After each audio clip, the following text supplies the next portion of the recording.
En el estruendo del frente oriental, un nuevo tipo de silencio comenzaba a gestarse. Un silencio tenso, expectante y mortal. La decisión del Ejército Rojo de autorizar a mujeres en roles de combate directo no nació de la desesperación, sino del cálculo frío de forjar un arma humana, casi invisible y absolutamente letal a distancia. Estas combatientes no serían un recurso de última hora. Se convertirían en un instrumento de precisión quirúrgica. Lejos de ser meras auxiliares o símbolos para la propaganda, las francotiradoras soviéticas se convirtieron en un engranaje fundamental de la maquinaria bélica. Eran la punta de lanza silenciosa que avanzaba implacable sobre Europa del Este, llevando la guerra hasta el mismo corazón del Reich. Su adiestramiento era de una dureza extrema, diseñado para perfeccionar la paciencia y el pulso bajo una presión inimaginable. Los objetivos eran claros: oficiales enemigos, operadores de ametralladoras y cualquier pieza estratégica que pudiera frenar el avance soviético. Pero cada disparo certero, cada oficial caído, desataba una respuesta cada vez más violenta por parte del enemigo. Muchas de ellas no llegarían a ver la victoria, cayendo en el campo de batalla. Para las que eran capturadas, el destino prometía ser aún más brutal. Su historia revela no solo cómo se forjó una élite táctica en medio del caos, sino también el precio que pagaron por su letal eficacia. En la primavera de 1942, mientras el frente oriental se desangraba bajo el peso de la maquinaria de guerra alemana, una decisión sin precedentes estaba a punto de transformar la naturaleza del conflicto. El Comisariado del Pueblo para la Defensa emitió una orden que autorizaba formalmente el reclutamiento de mujeres para funciones de combate directo, una medida que resonaría en la historia. No se trataba de un acto de desesperación, sino de una estrategia calculada que reconocía las ventajas únicas que las combatientes femeninas podían aportar en roles de extrema precisión. El decreto, firmado por el mariscal Kliment Voroshilov, establecía criterios específicos para la incorporación al arma de francotiradores. Las candidatas debían tener entre 20 y 45 años, demostrar una aptitud física superior, poseer educación básica completa y superar un riguroso proceso de selección de 4 días. La premisa táctica era clara: forjar soldados capaces de desarticular el mando enemigo mediante la eliminación quirúrgica de objetivos estratégicos. Esta política no surgía de la improvisación. Durante la década de los 30, bajo la supervisión del propio Voroshilov, el alto mando soviético había desarrollado una doctrina específica para el empleo de francotiradores como arma de guerra psicológica. La eliminación de oficiales, suboficiales, observadores de artillería y especialistas técnicos podía paralizar unidades enemigas enteras, creando un efecto desproporcionado respecto al número de bajas causadas. Cada disparo era un golpe al sistema nervioso del adversario. El Estado Mayor soviético había observado que las mujeres presentaban ventajas naturales para este tipo de guerra: una mayor estabilidad emocional bajo presión sostenida, una capacidad de concentración superior durante periodos prolongados y una resistencia física a las largas horas de inmovilidad.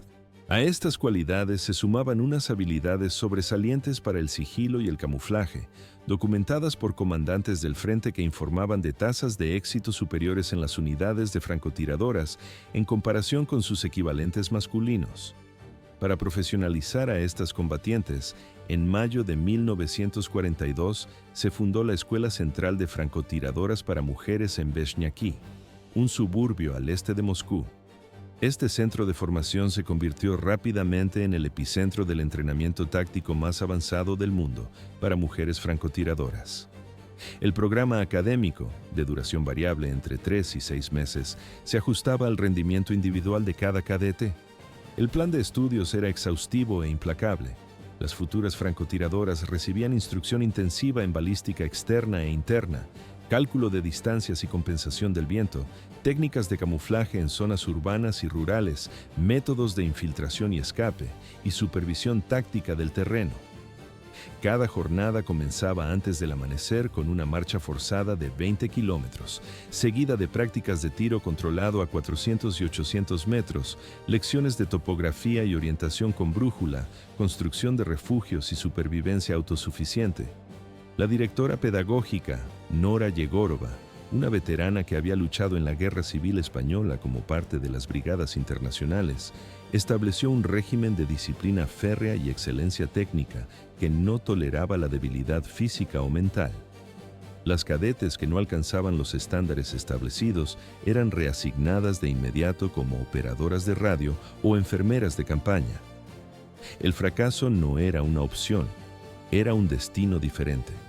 El principal campo de práctica se ubicaba en Cosinó, donde se recreaban escenarios de combate reales con trincheras completas, zonas de ruinas artificiales y bosques adaptados para la guerra de guerrillas. Allí, las cadetes debían sobrevivir hasta una semana sin contacto con los instructores, perfeccionando el disparo a larga distancia, solas, en un silencio que pronto aprenderían a dominar.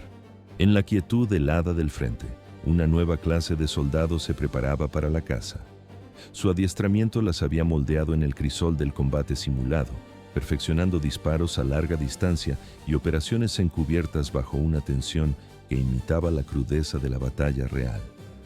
El arma elegida era una extensión de su voluntad, el fusil Mosin Nagant, modelo 1891-30, equipado con una mira telescópica PU de 3,5 aumentos. Este rifle, adaptado para francotiradores en 1932, ofrecía un alcance efectivo de hasta 800 metros, consolidándose como el instrumento de precisión más fiable del arsenal soviético. La mira, montada de forma permanente sobre la caja del cerrojo, garantizaba una estabilidad que no perdonaba el error. Además del fusil, cada mujer llevaba una pistola Tokarev TT-33 como arma secundaria. Su uniforme de camuflaje moteado o ropas civiles adaptadas al terreno las ayudaba a fundirse con el paisaje de bosques y ruinas.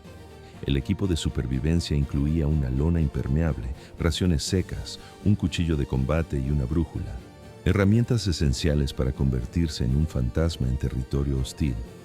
También se les proporcionaba un trípode plegable para el fusil y elementos visuales para difuminar su silueta, borrando su presencia del mundo visible. Pero la herramienta más sombría era un pequeño cuaderno de registro de bajas. Cada eliminación confirmada debía ser firmada por un superior inmediato, una rúbrica fría sobre una vida extinguida. Las muertes eran verificadas por observadores independientes y reportadas al Estado Mayor, un sistema diseñado para garantizar la precisión y despojar a la muerte de cualquier adorno propagandístico. Una vez graduadas, las francotiradoras eran distribuidas con una lógica táctica implacable.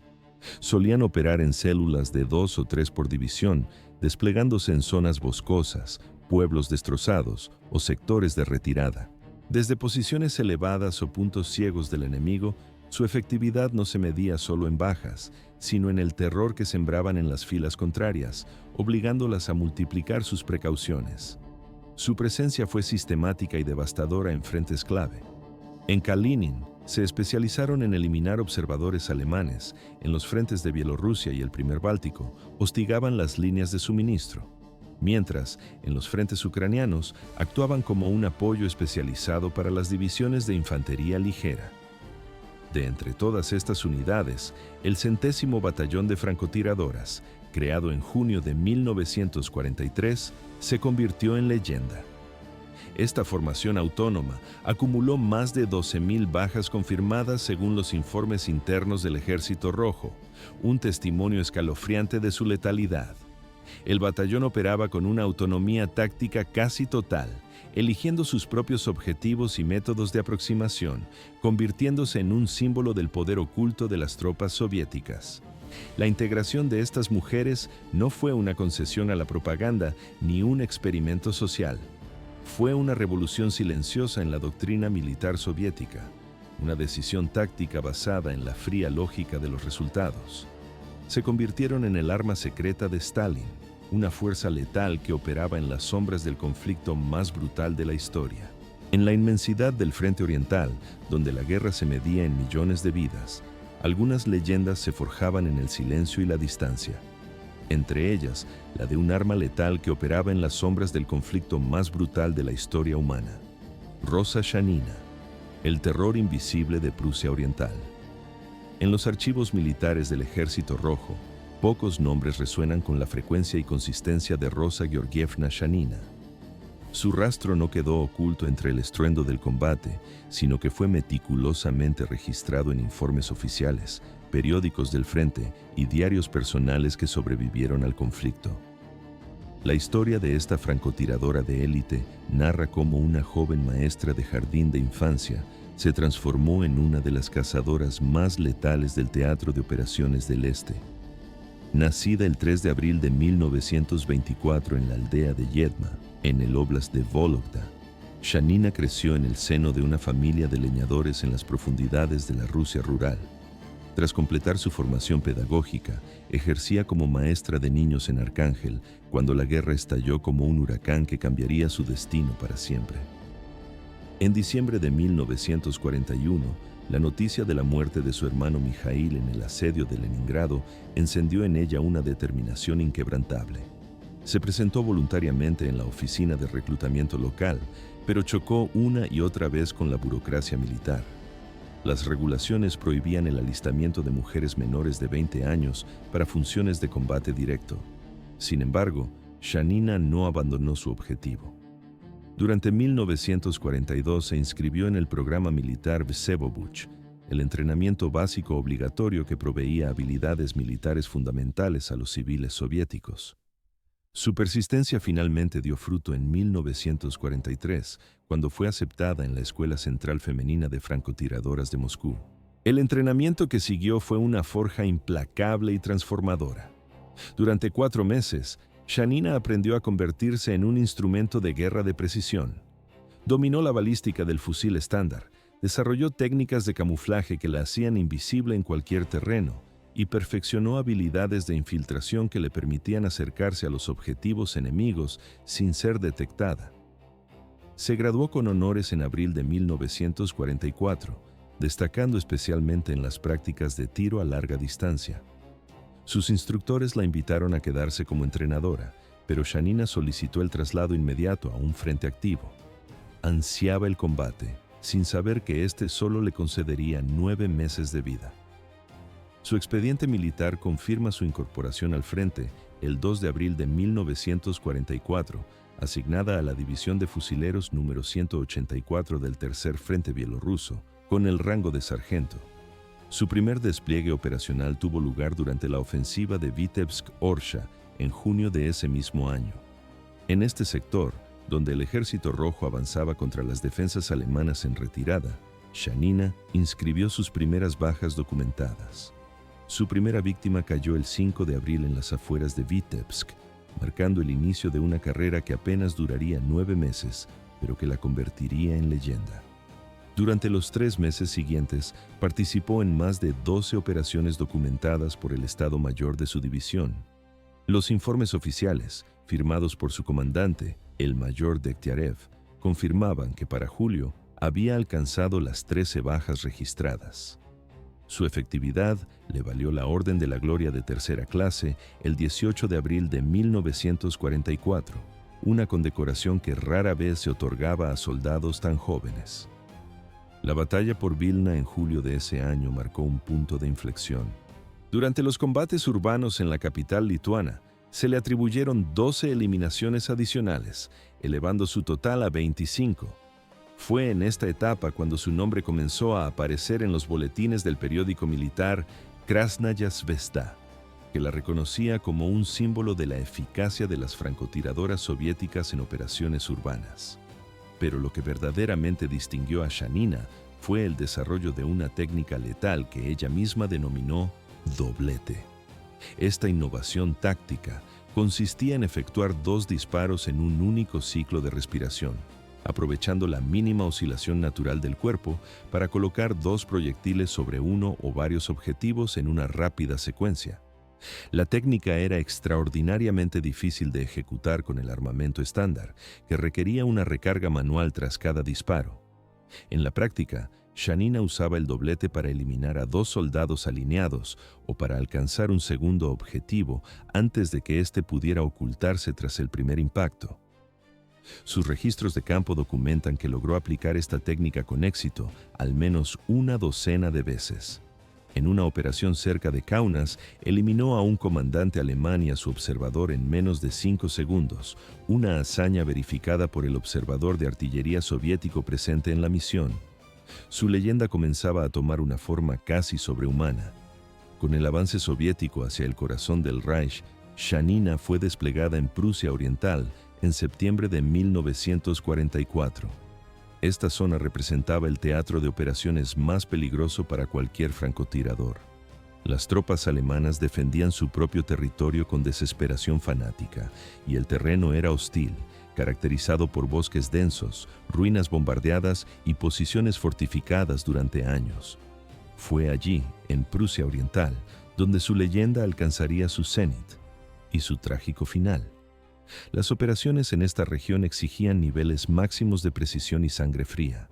Los alemanes habían aprendido a temer a los francotiradores soviéticos y habían desarrollado contramedidas específicas: equipos de cazadores especializados, uso de artillería contra posiciones sospechosas y sus propios tiradores entrenados para eliminar a los de sus enemigos. A finales de noviembre de 1944, según los registros del Regimiento 184, Shanina acumulaba 42 muertes verificadas. En diciembre, su cifra ascendió a 51, y en enero alcanzó las 59 eliminaciones que quedarían como su marca final. Cada una de estas bajas fue registrada por el observador de su escuadra y validada en los informes diarios de combate que se enviaban al Estado Mayor del Frente. Durante su tiempo en el campo de batalla, Shanina mantuvo un diario de campaña que se conserva parcialmente en el archivo de la Universidad Estatal de Arcángel. En sus páginas convivían dos mundos: el de los registros logísticos, las anotaciones sobre posiciones tácticas y condiciones meteorológicas, y el de las reflexiones íntimas sobre sus decisiones militares. El diario también contiene notas técnicas sobre balística, métodos para ajustar la mira según distintas condiciones de visibilidad y fórmulas simplificadas para calcular distancias. Un rasgo notable de Shanina era su insistencia en registrar únicamente las muertes que había presenciado directamente y que eran verificadas por oficiales. En una entrada escribió que jamás contaría una muerte que no hubiera visto o que no estuviera respaldada por testigos, porque las cifras no eran medallas, sino vidas humanas. Esta meticulosidad la diferenciaba de otros francotiradores que incluían estimaciones en sus recuentos. El final llegó el 27 de enero de 1945, en las afueras de Ilmsdorf, durante una operación de avance a través de un territorio pantanoso. Su unidad fue atacada por fuego de mortero alemán mientras cruzaba una zona expuesta. El comandante de artillería de su escuadra cayó herido por la metralla y Shanina, sin tener obligación militar de cubrirlo, se arrastró hasta su posición bajo el fuego incesante. Según el informe del capitán Vasily Merkulov, quien firmó el parte posterior, Shanina cubrió al oficial herido con su propio cuerpo, mientras otros soldados intentaban organizar su evacuación. Durante esta acción, fue alcanzada por fragmentos de mortero en la zona lumbar y el torso. Las heridas le provocaron una hemorragia interna masiva y murió pocas horas después, sin haber recibido atención médica adecuada debido a la intensidad del combate. Fue enterrada por sus compañeros cerca del lugar, en una tumba improvisada, identificada solo con su bayoneta clavada en la tierra y su placa de identificación militar. Su muerte quedó registrada el 28 de enero de 1945, apenas 3 meses antes de que el silencio volviera a Europa. La guerra tiene una forma de encontrar a sus soldados en los lugares más inesperados. A veces, los forja desde la nada, transformando la fragilidad en un arma letal. La historia de Alia Nurmukametovna Moldagulova es un viaje desde las estepas de Kazajistán hasta el corazón sangriento del frente, una metamorfosis marcada por la tragedia y una voluntad de hierro. Nacida el 25 de octubre de 1925, en la remota región de Aktobii, la infancia de Alia fue despojada de toda normalidad. La temprana muerte de su madre y la posterior detención de su padre durante las purgas estalinistas la convirtieron en una huérfana del Estado. Fue trasladada a Leningrado, bajo la tutela de su tío, el militar Sabir Moldagulov, y registrada en el internado número 46, donde su vida transcurrió en la rutina ordenada pero impersonal de las instituciones soviéticas.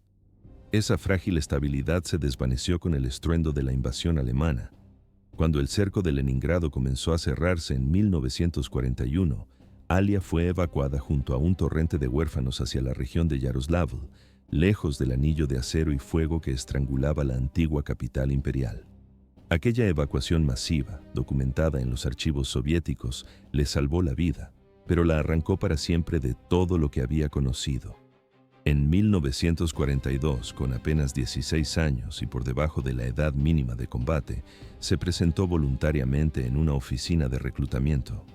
No fue la compasión ni la propaganda lo que convenció a los oficiales, sino su brillante expediente académico, una condición física impecable y una puntería innata que se manifestó de inmediato en las pruebas preliminares. A mediados de 1943, fue admitida como cadete en la Academia Especializada de Francotiradores. Su entrenamiento duró 5 meses intensivos que la forjaron de nuevo. En las pruebas de balística del campo de Cocino, sus disparos a 600 metros demostraban una desviación inferior al 1,5%, una precisión asombrosa incluso para tiradores veteranos. Esta habilidad excepcional le valió el privilegio de recibir un fusil personalizado, con la mira telescópica calibrada según sus estadísticas individuales. Pronto, cada muesca en la culata de ese rifle contaría una historia. Al graduarse, fue destinada a la Brigada Independiente de Fusileros número 54 del 22º Ejército, bajo el mando del general A.I. Novikov. Su unidad operaba en un laberinto de bosques pantanosos y aldeas fortificadas, un sector del frente donde la guerra se había convertido en un ciclo interminable de ataques y contraataques. Su primera misión activa, en septiembre de 1943, tuvo lugar en la región de Veliki Luki. Durante su primer mes en el frente, silenció a 11 soldados enemigos. Cada baja era meticulosamente verificada en los informes del batallón de reconocimiento, estableciendo de inmediato su reputación como una tiradora de élite. Su nombre comenzaba a susurrarse en las trincheras, pero su verdadera prueba apenas había comenzado. En octubre, participó en la ofensiva para liberar varias aldeas estratégicas, donde el terreno boscoso favorecía las operaciones de francotirador. Moldagulova y su escuadra se movían como una unidad móvil, eliminando puestos de vigilancia y proporcionando una cobertura letal para el avance de la infantería. Su efectividad fue tal que los registros de noviembre le asignaron un observador personal y una rara autonomía táctica, una confianza que sus resultados justificaban plenamente. Durante el brutal invierno de 1943 a 1944, su actividad se centró en las posiciones defensivas cerca del lago Neville. En condiciones árticas, con temperaturas de 40 grados bajo cero, eliminó a varios observadores de artillería y a 2 francotiradores enemigos en duelos de precisión que podían durar días enteros. Para diciembre, su cuenta documentada ascendía a 56 enemigos abatidos, cada uno certificado por la firma de su comandante. Pero ni el frío más atroz podía congelar la determinación que ardía en su interior. La operación que sellaría su destino comenzó el 11 de enero de 1944, durante una ofensiva para romper la línea defensiva alemana cerca de la aldea de Kasachica. El batallón de Moldagulova fue detenido en seco por el martilleo letal de una ametralladora MG-34, oculta en una trinchera fortificada que dominaba todo el sector. Era una misión de la que no todos regresarían. Alia recibió la orden de neutralizar la posición. Arrastrándose centímetro a centímetro bajo fuego continuo, tardó más de 3 horas en recorrer 200 metros de terreno completamente expuesto. Una vez en posición, sus disparos encontraron su blanco con una precisión helada, eliminando sistemáticamente a 3 soldados alemanes antes de abatir al operador principal de la ametralladora. Justo entonces, una granada alemana explotó cerca, envolviéndola en metralla y causándole heridas en el hombro y el muslo. A pesar del dolor y la sangre, Moldagulova no retrocedió. Cambió su rifle por un subfusil MP-40 tomado de un alemán caído y continuó el avance hacia la trinchera enemiga. En el brutal combate cuerpo a cuerpo que siguió, eliminó a otros 3 soldados y ayudó a despejar por completo la posición, permitiendo que su pelotón avanzara. pero en los últimos instantes de la lucha, un disparo la alcanzó en el abdomen. Fue evacuada de inmediato a un puesto médico de campaña, donde los cirujanos lucharon durante horas por su vida. Las heridas internas eran demasiado graves. Murió el 14 de enero de 1944, 4 días después de cumplir 18 años. Su historial de servicio se cerró ese mismo día, registrando 78 enemigos abatidos en menos de 5 meses de operaciones. Una cifra que la convirtió en una de las francotiradoras más letales del Ejército Rojo, un testamento silencioso forjado en el crisol de la guerra. En el frente oriental, la crueldad se había convertido en una moneda de cambio. Pero incluso en ese abismo de violencia, algunos destinos destacan por su calculada hazaña, trascendiendo el simple acto de matar para convertirse en un ritual de sadismo. Entre todos los casos documentados de atrocidades contra prisioneras soviéticas, ninguno iguala la metódica brutalidad que selló el destino de Tatiana Nikolayevna Baramzina. Su historia no es solo el testimonio de una combatiente excepcional, sino la prueba más cruda de cómo la guerra podía despojarse de toda convención. Nacida el 19 de diciembre de 1919 en Glasgow, su vocación la llevó a las aulas como maestra de geografía, una profesión que le otorgó un profundo conocimiento de la topografía que demostraría ser decisivo. Cuando la Operación Barbarroja transformó la Unión Soviética en un gigantesco campo de batalla, Tatiana sintió el llamado del deber. Se inscribió en un curso nocturno de enfermería de 6 meses y simultáneamente en un programa de francotiradores. Su conocimiento geográfico y su coordinación natural la distinguieron de inmediato. En las prácticas de tiro a larga distancia, su aptitud era tan excepcional que fue aceptada para el entrenamiento avanzado en junio de 1943. Durante 5 meses, Tatiana se sumergió en un entrenamiento exhaustivo. Dominó el armamento, perfeccionó técnicas de camuflaje e infiltración y aprendió a sobrevivir en las condiciones más adversas. Sus registros mostraban una precisión del 92% contra blancos móviles a distancias de entre 400 y 600 metros. A finales de 1943, fue desplegada en el Regimiento 252, integrado en el Tercer Frente Bielorruso. Pronto, la teoría daría paso a una realidad mucho más implacable. En sus primeros 3 meses en el frente, acumuló 16 bajas verificadas, una cifra que quedó registrada en los informes diarios de su unidad. A mediados de 1944, el Ejército Rojo lanzó la Operación Bagration, una ofensiva masiva para liberar Bielorrusia. A Tatiana se le asignó una misión tras las líneas enemigas cerca del pueblo de Pekelin, asegurar un cruce estratégico antes de la llegada de las fuerzas principales. Su batallón fue transportado de noche a través de un río en botes ligeros, con órdenes de mantener la posición durante al menos 24 horas. El 4 de julio de 1944, Tatiana y 47 soldados se desplegaron en un sector boscoso. Durante el día, su fusil silenció a varios soldados alemanes, pero al caer la tarde, la unidad había sufrido graves bajas. Los heridos se concentraban en un cobertizo agrícola abandonado, que se convirtió en un puesto médico improvisado donde Tatiana aplicó su formación de enfermera. Era una decisión que sellaría su destino.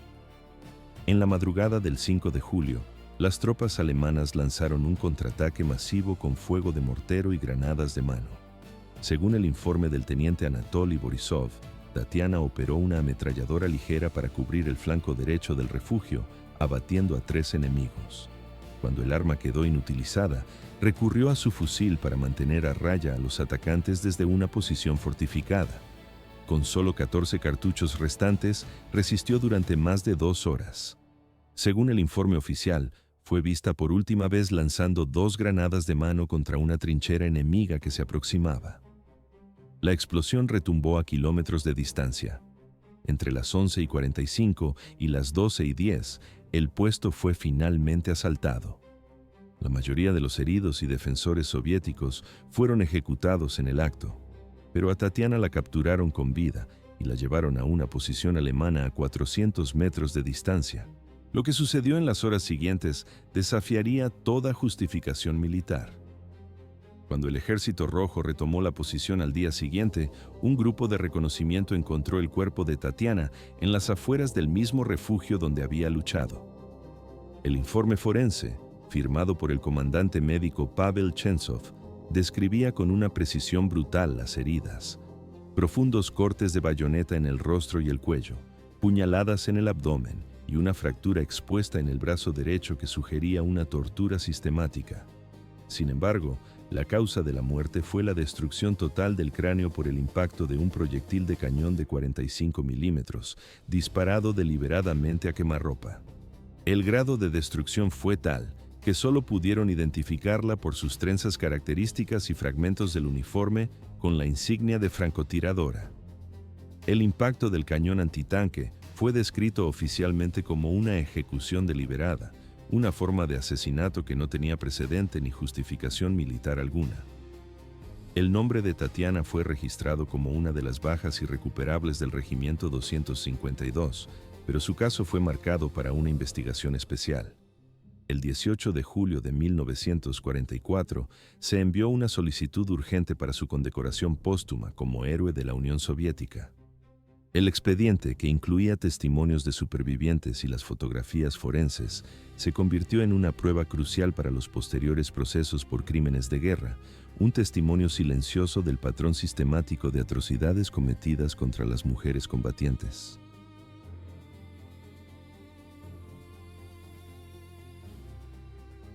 En los ecos de la Segunda Guerra Mundial, pocas figuras resuenan con la misma fuerza que la de Lyudmila Pavlichenko. De todas las francotiradoras soviéticas que lucharon en el conflicto, ninguna alcanzó su proyección internacional ni su reconocimiento diplomático. Su leyenda, forjada en el fragor del combate, se cimentaría sobre una cifra escalofriante: 309 bajas confirmadas. Nacida en 1916 en la localidad ucraniana de Belyazyrkov, su destino comenzó a tomar forma cuando su familia se trasladó a Kiev. Allí, en el corazón de la industrialización soviética, una joven Lyudmila de 14 años encontró su vocación en el silencio disciplinado de un club de tiro.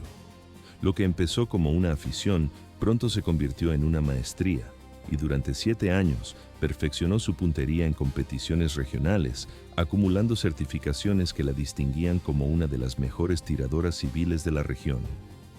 Esta precisión, afinada en tiempos de paz, pronto sería puesta a prueba por el caos de la guerra.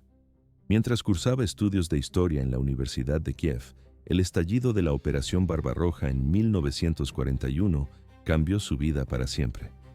Se presentó voluntaria en una oficina de reclutamiento, donde su determinación fue recibida con escepticismo. Le ofrecieron un puesto de enfermera, pero ella insistió en su verdadera habilidad. Una prueba de tiro a 400 metros disipó cualquier duda. Sus disparos se agruparon en un círculo de menos de 5 centímetros, una proeza que dejó atónitos a los oficiales. Sin más entrenamiento militar que su experiencia civil, fue asignada a la 25ª División de Fusileros del Ejército Rojo y enviada directamente a las líneas del frente. Su bautismo de fuego tuvo lugar en la defensa de Odessa, donde durante 70 días las ruinas de la ciudad se convirtieron en su coto de caza. Las calles llenas de escombros y los edificios derruidos le ofrecían posiciones elevadas desde las que dominaba el campo de batalla, esperando con una paciencia de depredador el momento exacto para apretar el gatillo. Cada disparo era una sentencia de muerte, y cada baja era verificada por un observador de su escuadrón, siguiendo un protocolo estricto que garantizaba la frialdad de las estadísticas. Durante el asedio de Odessa, su cuenta personal ascendió a 187 enemigos, entre ellos 36 francotiradores alemanes y rumanos que habían estado sembrando el terror entre las tropas soviéticas. Pero la relativa claridad de la guerra urbana estaba a punto de dar paso a un asedio mucho más brutal. Tras la evacuación de Odessa, la división fue trasladada a Sebastopol, en la península de Crimea. Allí, entre noviembre de 1941 y junio de 1942, Lyudmila se enfrentó a uno de los escenarios más feroces de toda la guerra. El combate se libraba en trincheras, túneles subterráneos y estructuras bombardeadas, donde cada metro de terreno se conquistaba con sangre. Su técnica evolucionó, aprendiendo a usar las irregularidades del terreno rocoso para ocultarse durante días enteros. En Sebastopol, comenzó a alternar su fusil de cerrojo estándar con el fusil semiautomático Tokarev SVT-40, un arma que le permitía una mayor cadencia de fuego en enfrentamientos cercanos. Esta versatilidad la convirtió en una amenaza aún mayor. En duelos que a veces se extendían por días, estudiaba a sus adversarios alemanes en una partida de ajedrez mortal, esperando el más mínimo error para ejecutar el disparo definitivo. Para marzo de 1942, su eficacia le valió el ascenso a teniente y el mando de su propio pelotón de tiradores. A finales de mayo, su cuenta oficial había alcanzado las 309 bajas documentadas. Pero su carrera en el frente terminó de forma abrupta el 2 de junio, cuando la metralla de un mortero la hirió mientras se desplazaba hacia una nueva posición. Evacuada y trasladada a la retaguardia, sus heridas físicas sanarían, pero el alto mando tenía otros planes para ella. Su guerra en las trincheras había terminado. Una batalla muy distinta, librada con palabras y presencia, estaba a punto de comenzar. Comprendiendo su inmenso valor como símbolo de la resistencia soviética, fue asignada a una delegación diplomática con destino a Norteamérica. Su misión era clara: generar apoyo para la apertura de un segundo frente en Europa. En agosto de 1942, fue recibida en la Casa Blanca por el presidente Franklin D. Roosevelt, convirtiéndose en la primera combatiente soviética en recibir tales honores de un presidente estadounidense. En cada aparición pública, vestida con su uniforme militar y todas sus condecoraciones, su imagen contrastaba poderosamente con las expectativas occidentales. Su mensaje era directo y sin adornos. Describía la crudeza del frente oriental y la necesidad urgente de ayuda aliada. Como reconocimiento a su pericia, le fue obsequiado un rifle Winchester de fabricación estadounidense, un arma que hoy se conserva en el Museo Central de las Fuerzas Armadas en Moscú. A su regreso a la Unión Soviética, fue condecorada con el título de Héroe de la Unión Soviética. Tras su recuperación, fue asignada como instructora en la Escuela Central de Francotiradores, donde hasta 1953 formó a las nuevas generaciones, transformando su experiencia en el campo de batalla en doctrina militar. Y mientras la leyenda de Pavlichenko se inmortalizaba, la antorcha que ella había encendido ya estaba siendo recogida por otras. El camino que forjó sería seguido por muchas, conduciendo directamente a la historia de Nina Alexeyevna Lobkovskaya.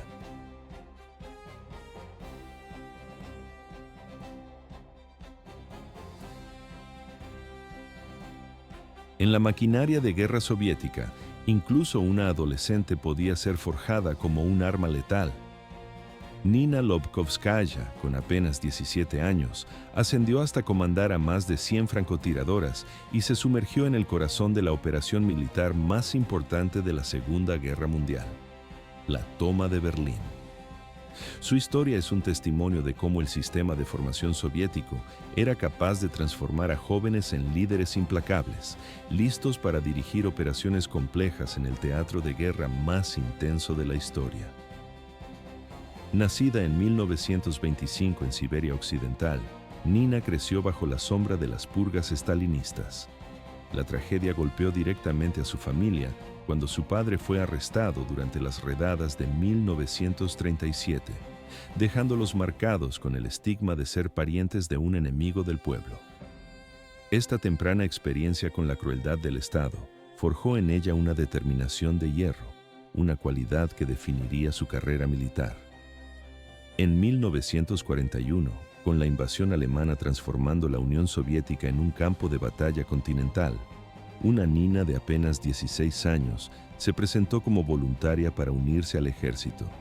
Sin embargo, su alistamiento oficial no se materializó hasta 1942, al cumplir los 17 años y ser legalmente admitida en la Academia Especializada de Podolsk, cerca de Moscú. Su adiestramiento se desarrolló durante el invierno brutal de 1942 a 1943, en condiciones extremas que cribaban a cualquier aspirante que no poseyera una resistencia física y mental fuera de lo común. Los archivos militares centrales de Rusia confirman que Nina superó todas las pruebas de tiro con puntuaciones sobresalientes, dominando el armamento estándar con una precisión que la situó en el 5% superior de su promoción. Pero lo que la distinguía no era solo su habilidad individual con el fusil, sino una capacidad innata para el liderazgo táctico. Durante los simulacros de combate, demostró una aptitud natural para coordinar equipos, evaluar terrenos y tomar decisiones bajo presión, marcándola como una candidata ideal para el mando. Al graduarse, fue designada comandante de un pelotón compuesto exclusivamente por mujeres, 108 francotiradoras de élite. Esta unidad formaba parte del Tercer Ejército de Choque del Frente Bielorruso, una formación especializada en asaltos urbanos y en la ruptura de líneas fortificadas.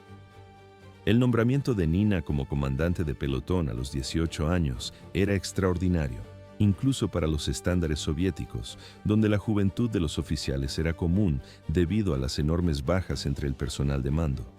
Su primer gran desafío operativo no tardaría en llegar. La doctrina soviética para francotiradores en combate urbano reconocía su inmenso valor estratégico. Estos soldados debían operar en posiciones avanzadas, estableciéndose en ruinas, edificios derrumbados o estructuras elevadas desde donde pudieran cubrir el avance de la infantería.